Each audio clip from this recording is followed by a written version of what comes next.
It's the Brad and John Show. It's the Brad and John Show. Today's date is the 19th of January. This is the B Block. And John Combest, what do we do in the B Block? It's time for Brad's Top 3. It's time for Brad's Top 3. Damn, you're getting good at this. You're getting good at this. You nail it almost every time, John. Thank you, Brad. It's a little practice. And we start off with... It's number 3. One of the Bosley families, and you've probably seen this story. It's been all over the news, which I find fascinating.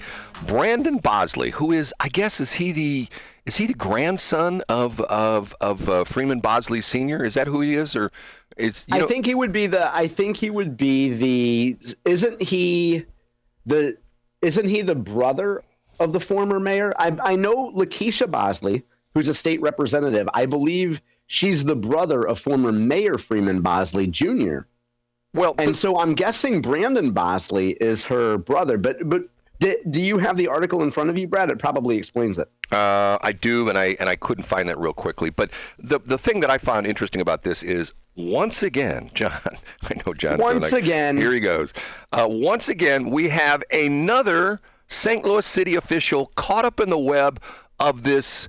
I guess he's an Arab, isn't he? The guy, I'm talking about, Muhammad. What's the guy's name who's put all these other people in jail? You know what I'm talking about? Yeah, the gentleman who owned convenience stores or gas stations and offered some bribes in favor of zoning variants, right? Right. And when the feds clamped down on him, when they caught him with his hand in the cookie jar, they essentially said, okay, there's two ways this is going to go. We can send you to prison for a long time, or we can have you cooperate and we can have you wear this electronic wire, this electronic apparatus we call a wire. And you can bring all these public officials into your office and they can spill their guts to you and craft their bribe stuff and stuff like that. And the Brandon Bosley thing, and I remember reading about this. The Brandon Bosley, you know how the Brandon Bosley story started? How did it start, Brad? His car got hit. He parked his car, I think, in front of his house or in front of his office or something like that. And his car got hit, and he tried to pull some shenanigans with the insurance company. And what he tried to do was he tried to have the repair costs. He tried to have the car totaled. Apparently, the car was not damaged to the point where the insurance company was going to total it. And the guy... I can't remember. I don't know if it's in the Muhammad Al-Mutin. Muhammad Al-Mutin. And that was the indictment indicates that John Doe was Muhammad Al-Mutin, who is the guy who already put the president of the St. Louis aldermen and a couple aldermen in jail because of the fact that they were giving him bribes, or no, they were taking bribes from him. Wasn't that the deal? Wasn't they? He was paying them cash on stuff like that. That's correct. Yeah, and there was at least 2 or 3 aldermen who were caught up in it. Right. I shouldn't say caught up. I should say they chose to take place. And there was Jeffrey Boyd. I believe a guy named John Muhammad. Yes. I could be getting those names wrong. And the third one was the president of the board. He used to be on 97.1 all the time, and he was... Louis Reed. Louis Reed. Okay. So Brandon Bosley goes to Muhammad and says, hey, can you inflate the repair costs of this car for me?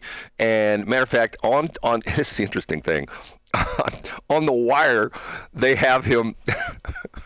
when you get nailed by someone who's got a listening device on them, it's pretty hard to say, I never said that. You know what I'm saying, John? Yeah. It's not he said, she said, because you have facts. It says, here's his quote, F that insurance company. I don't give 2 S's about him.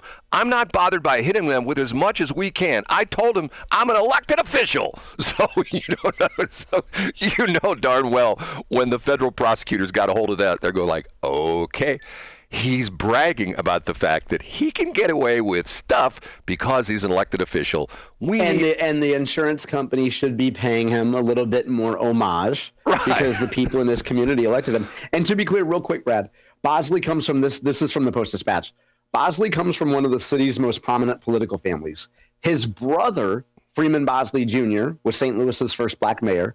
His father, the late Freeman Bosley Sr., was a longtime alderman. And his sister, Lakeisha Bosley, is a state representative. Okay, so Bosley Sr. had at least 3 kids that we know of that are prominent in politics. I thought he was younger than that, but apparently not. So anyway, here we go again. I mean, Why is it that elected officials, I think that, remember I told the story about Ron Simmons, Pastor Ron Simmons. As a young guy, I'm sitting in the studio on a Sunday morning, and Pastor Ron Simmons explains to me the 3 G's of being a minister, and the 3 G's. Yeah, what are they, Brad? What brings people down? Glory, what was it? What thing went? Glory, gold. Garrulousness? No, glory, gold, and gals. Those are the 3, and that in that order. You get to be a new preacher, and your word starts to vibrate. Really communicate with the congregation. And you get the glory, and then all of a sudden the collection plate passes around, and every week you get more money, so you get the gold, and then the women get enticed with you, and they go, "Oh my God, I'm so in love with the pastor," and they hit on you, and you take them up on it, and that's the gals, and then you're out as a preacher. The same thing as look with politician. It's sort of the same thing. You know what I'm saying? It's glory, it's gold, and it's gals, right? Look at our farmer governor, Greitens. Glory. Yeah. Well, you could make him the 4th G of Greitens. And if you're following along in the transcript, Brad said gold and gals, not golden gals. No, not because only one person here likes women that are geriatric. No, the Golden Gals, aren't they the Mizzou cheerleaders? Isn't that what they are? No, those are the Golden. Yeah, you're right. The Golden Girls. We could make an exception for them. Brad, to me, it seems like this is another urban politician getting caught spending money he should not have been spending, right? Oh, yeah. And what was unique about the story, what you haven't mentioned, is that in most cases, candidates who were busted by the Missouri Ethics Commission work out a deal with the Ethics Commission and get a pretty sweetheart thing. For example, kind of like a Wendy Nordwald type of deal that she worked out with prosecutors, where you only have to pay a little bit of back every month. And if you're a good boy or good girl, you don't even have to pay back the whole thing. Brandon Bosley chose not to take one of those deals, or the Missouri Ethics Commission didn't even offer him one of those deals. So that probably says something. Yeah, and he said they gave him, that's exactly right, and you're exactly right. They gave him a deal, and he said, nope, and it's going to trial. Isn't that what the deal is? Yeah, I think so. So if you're a Brandon Bosley supporter, you say, hey, don't cut a deal with those guys. You stand on principle and fight it. Yep. Okay, you ready for number 2? Yeah, give it to us. It's time for Brad's number 2. It is. Now, my number 2 dovetails off of John's number 1, and it involves Louis B. Eckelkamp Jr. And the interesting thing was, this is sort of a continuation of what we talked about last week with the North Side, the North Side regeneration, or whatever the hell it was, where Paul McKee bought all these properties up and he was going to redevelop North City into this fantastic place. They already put the NGA in there, but he was going to do all these other things. The interesting part of it is, and I read 2 different articles on this, trying to do my research on it, the city of St. Louis didn't offer Paul McKee $116 million. They offered Louis B. Eckelkamp Jr. $116 million, because I think, reading between the lines, that Paul McKee has lost control of these properties, and the Bank of Washington was lent him the money, essentially saying, we want our money. Do you know what about this, John? Did I get that correct? Or do you know anything about this at all? Yeah, that was in the Post-Dispatch piece that I referenced. And in fact, Mr. Colbert writes, the Bank of Washington is a major backer of developer Paul McKee's Northside regeneration, and the bank continues to be in a protracted fight with the city of St. Louis. So, yeah, I mean, LB is the money guy.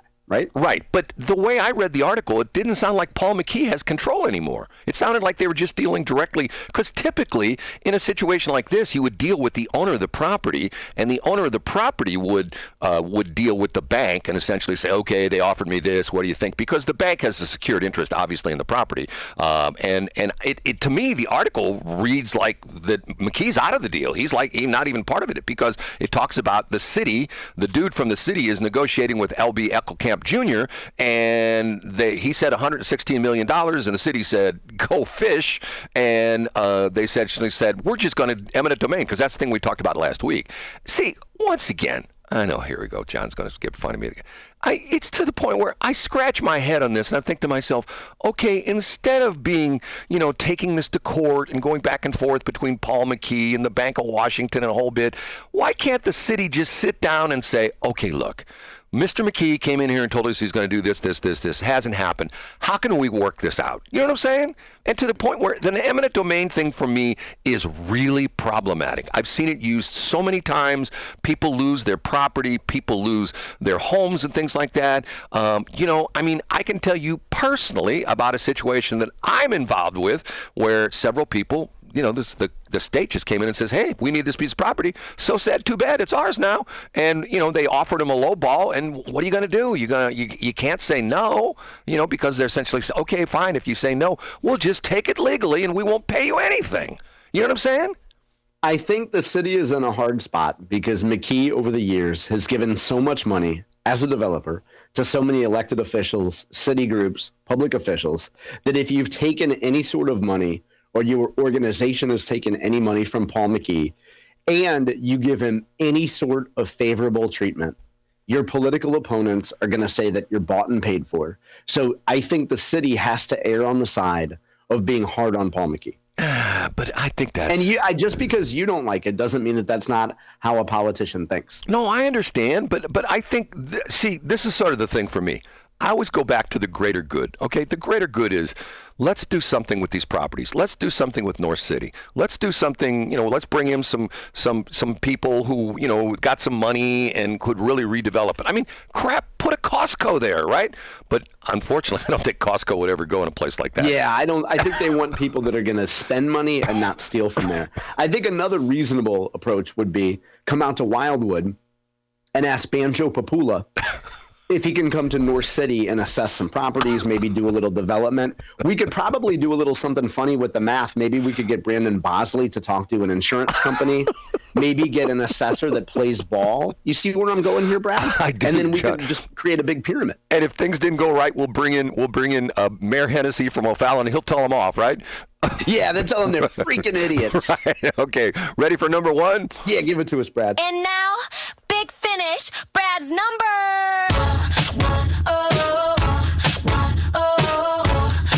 I will give you a hint as to what my number one is about. Are you ready, John? Yeah, give me a hint. But let's not make a mockery of this proceeding. My number one is about Josh Hawley and an editorial in the Post-Dispatch. And an editorial is about the fact that I know you've seen this already. The stupid thing where they say, well, he said this, and now look what he's doing. Do you know what I'm talking about? No, but folks, I'm being sarcastic. Yeah, folks can find a copy of the editorial on johnconvest.com over the weekend. But Brad, it's not about the transgender issue that you just played the drop for. What is the issue that the Post-Dispatch is excoriating Hawley for? The title of the editorial is from Tony Messenger, and it says, he raised a fist and then ran away. That's the Josh Hawley way. And if you know what he's talking about, this goes back to January 6th, where he's, was he actually down there with the speech when Trump was making the speech on January 6th before the riot happened? No, I don't believe so. Well, but he raised his fist in solidarity, something about the fact he was walking into the Capitol and he raised his fist. Right. He's walking to the Capitol. But then there's a video of him running away from the Capitol, and that's what they're talking about. At one point in time, he's like, shows him, he's with him. But then when the crowd gets a little bit out of hand, he's not with him, he's running away. There's so many things you can say good and bad about Josh Hawley. Isn't this sort of like beating a dead horse, John? Which aspect? The part about January 6th? Yes. Yeah, and I mean, but think of how often the mainstream media, whether it's the Post-Dispatch or national media, continues to try to push the narrative that January 6, 2021 was the largest insurrection in history and everything is terrible. And I think most Americans, if you look at polling numbers, would say that they think there were some idiots that overran the Capitol that day. And so what? Like, what's the big deal? You know what I mean? Oh.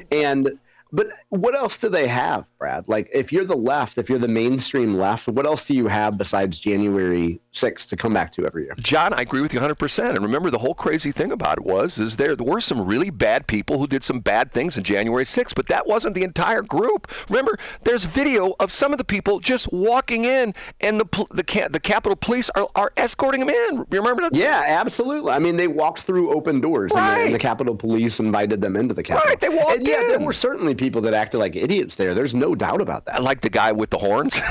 No, I think he's probably a national hero. Well, I think I say that sarcastically. And Brad, I would point out as well that not only do we have this Tony Messenger piece, but the Post-Dispatch actually wrote an editorial about Venezuela as well. So both Tony and the editorial board. Yeah. And people wonder why the Post-Dispatch is having problems. You know what I'm saying, John? I don't know. David Hoffman just texted and said, "Stop talking trash about my newspaper." Yes. Well, the interesting thing about it is that you would think in a community, now obviously the city. Well, see, I think this is emblematic of. I talk about this all the time when I listen to St. Louis Public Radio, and they have little snippets of, "Hey, you can become a member of St. Louis Public Radio. Here's some of our members right now. Here's Joe from Holly Hills." No, they're all from Cottleville, aren't they? No, they're not. I love St. Louis Public Radio. Here's so-and-so from the Central West End. Oh, I love public radio, St. Louis Public Radio. Here's Ginger from South City. And you go like, okay, so I get it.